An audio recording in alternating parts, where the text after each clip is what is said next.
লখিমপুৰৰ চুমনি গাঁও ৰাইজে খেদি খেদি আটক কৰিলে দুটা ছাগলী চোৰক। ধৃত চোৰ দুটা বিশ্বজিৎ বিশ্বাস আৰু নোৱেল তাঁতী। বৰ্তমান পলাতক অৱস্থাত আছে আন এটা জমিৰ আদি নামৰ ছাগলী চোৰ। পলাতক জমিৰ আদি বাসগৃহত আৰক্ষীৰ অভিযান। আনহাতে অভিযানত উদ্ধাৰ হয় ড্ৰাগছ কণ্টেইনাৰ। চুমনি গাঁওৰক্ষী বাহিনী আৰু স্থানীয় ৰাইজৰ সহযোগিতাত চমজাই দুই কভাইট চোৰক।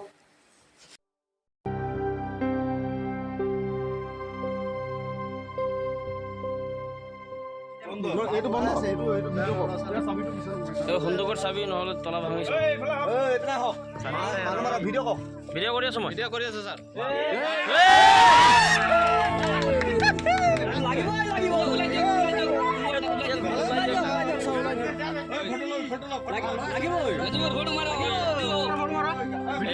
ভিডিঅ' কৰি আছো।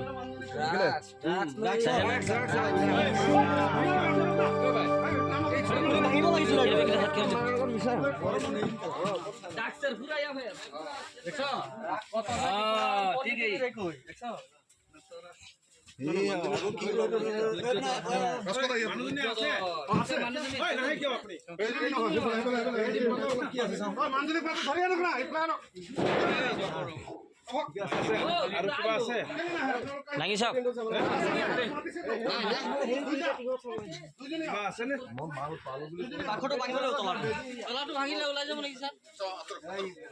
বেজি চাওক, বেজিটো চাওক।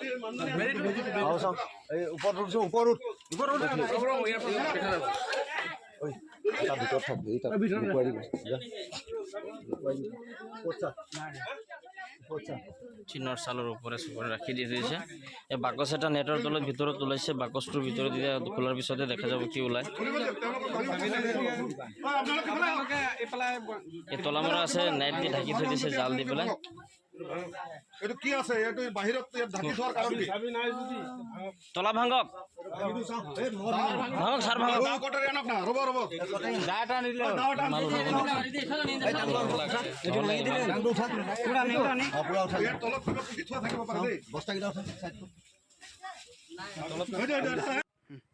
আজি চুমনি গাঁৱৰ দুটা ছাগলী চোৰ আমি ধৰিছোঁ। ধৰি পেলাই পুলিচক চমজাই দিছোঁ।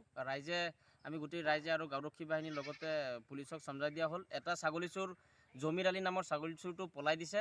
আৰু পলাই দিয়াৰ পিছত পুলিচে জমিৰ আলীৰ ঘৰত গৈ পেলাই অভিযান চলাই পেলাই কিছুমান এই ড্ৰাগছৰ কণ্টেইনাৰ পাইছে।